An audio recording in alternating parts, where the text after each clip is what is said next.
السلام علیکم ورحمۃ اللہ وبرکاتہ۔ عزیز دوستو، میں ہوں طفیل رضا اور آپ دیکھ رہے ہیں بادشاہ ٹی وی۔ آج کی اس ویڈیو میں آپ کو سندھ کی تاریخ کے بارے میں بتانے جا رہا ہوں۔ امید کرتا ہوں کہ آپ کو میری یہ ہسٹری آف سندھ بھی پسند آئے گی۔ نئے آنے والے ناظرین کو میں اپنے چینل پر ویلکم کرتا ہوں اور ساتھ ہی ان سے التماس ہے کہ وہ میرے اس چینل کو لازمی سبسکرائب کیجیے گا اور ساتھ ہی گھنٹی کے آپشن پر بھی لازمی کلک کیجیے گا تاکہ وہ میری آنے والی تمام ویڈیوز پر وقت موصول کر سکیں۔ تو چلتے ہیں آج کی اس ویڈیو کی طرف۔ سندھ پاکستان کا دوسرا بڑا صوبہ ہے۔ اس کا سب سے بڑا شہر کراچی ہے، جو کہ نہ صرف ملک کا گنجان آباد شہر ہے بلکہ ایشیا کی اہم ترین تجارتی سرگرمیوں کا بھی مرکز ہے۔ سندھ قدیم ترین تہذیب و ثقافت کا گہوارہ تصور کیا جاتا ہے۔ سندھ کی تاریخ بہت پرانی ہے، جو کہ 6000 سال قبل از مسیح شروع ہوئی ہے، جس میں مختلف تہذیب و ثقافت کے ادوار رونما ہوئے، جن میں وادی انڈس اور تہذیب 850 سے 3100 قبل از مسیح سندھ زبان کا ارتقاء 2300 BC موہنجو دڑو کی تہذیب 1700 BC میں آریہ خاندان کا دور حکومت وغیرہ شامل ہیں۔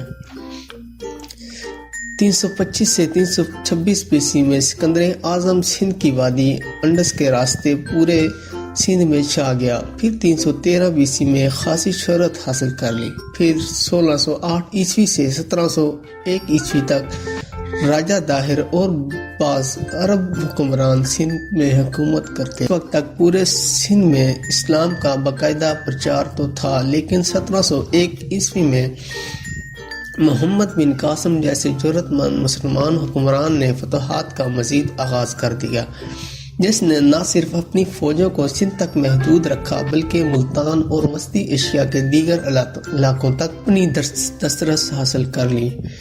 پھر 1783 عیسوی میں بلوچ حکمران سندھ کی سلطنت میں طاقتور حیثیت کے حامل ہو گئے، لیکن 1839 عیسوی میں انگریز برٹش ایسٹ انڈیا کمپنی کے پلیٹ فارم سے کراچی جیسے شہر پر قبضہ کرنے میں کامیاب ہو گئے۔ سندھ کے بعض ہندو وزراء نے برطانوی حکمرانوں کی حوصلہ افزائی کی اور اس طرح برطانوی حکمران اپنی جڑیں پورے برصغیر میں مضبوط کرتے چلے گئے۔ اس دوران بلوچی حکمرانوں نے انگریزوں کے ساتھ خوب ہٹ درمی برتی اور ان کی آرمی کے سینٹرز کو لشکر کشی کے ذریعے نشانہ بنایا۔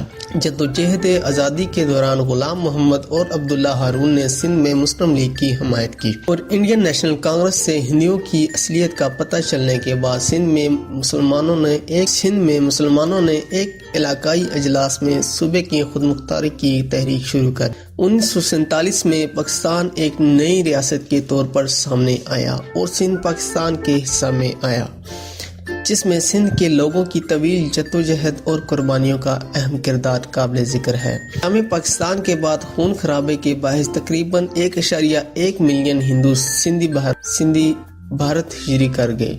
قیام پاکستان کے بعد دیگر صوبوں کی طرح سندھ کو بھی معاشی اور سیاسی انتشار کا سامنا کرنا پڑا، لیکن جلد ہی سندھ میں معاشی سرگرمیاں مستحکم ہو گئیں اور سندھ کے عظیم شہر کراچی کو پاکستان کا دارالحکومت بنا دیا گیا۔